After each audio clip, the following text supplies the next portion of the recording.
Hi there, this is Ronald from the EFWA team. In this tutorial, I want to show you how to use SQL Server's DACPACs and BACPACs.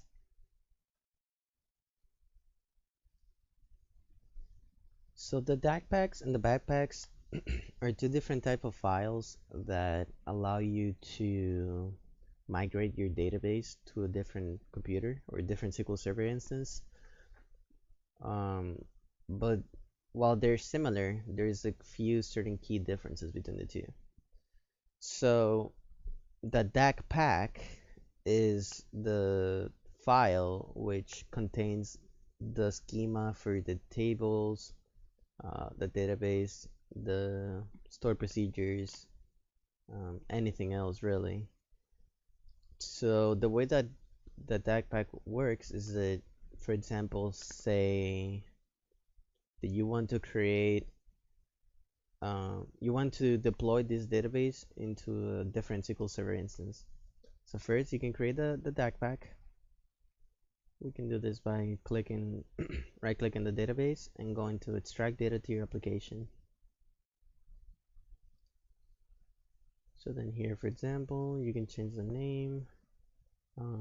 Here I can say FTDB tutorial.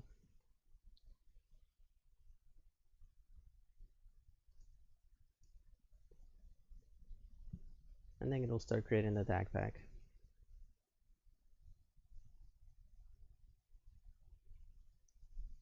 We will also go ahead and create the BACPAC. I will go over the BACPAC in a little bit. So that would be export data to your application. And then we can just call it BACPAC tutorial.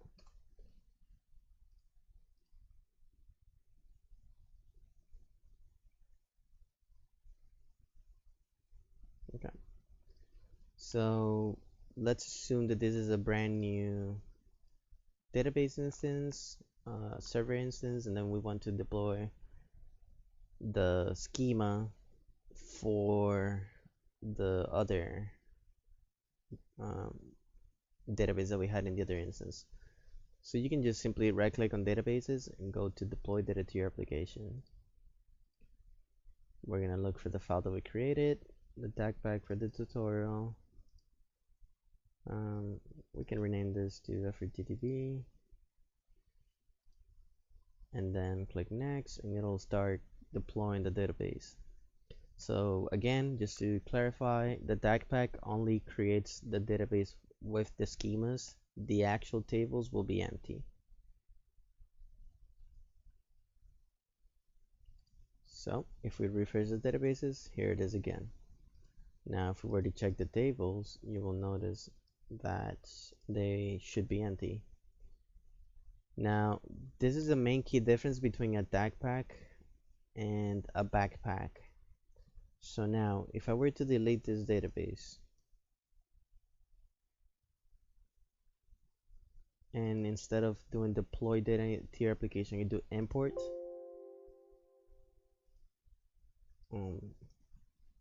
it's going to ask for the BACPAC. So we're going to choose the one for the tutorial. And now the main difference is that the BACPAC actually has the data that was in the tables. So once I import the BACPAC, I should have all of the data that I had before. Let's just double check that. And there it is. Something that you can do with DACPACs is that you can upgrade an existing database with the new schemas from the DACPAC.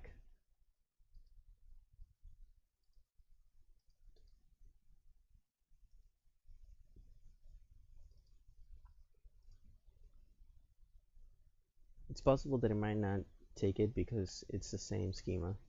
Yeah. But if you were to make a change in the database and you just want to update the schema, then you can use a DACPAC for that.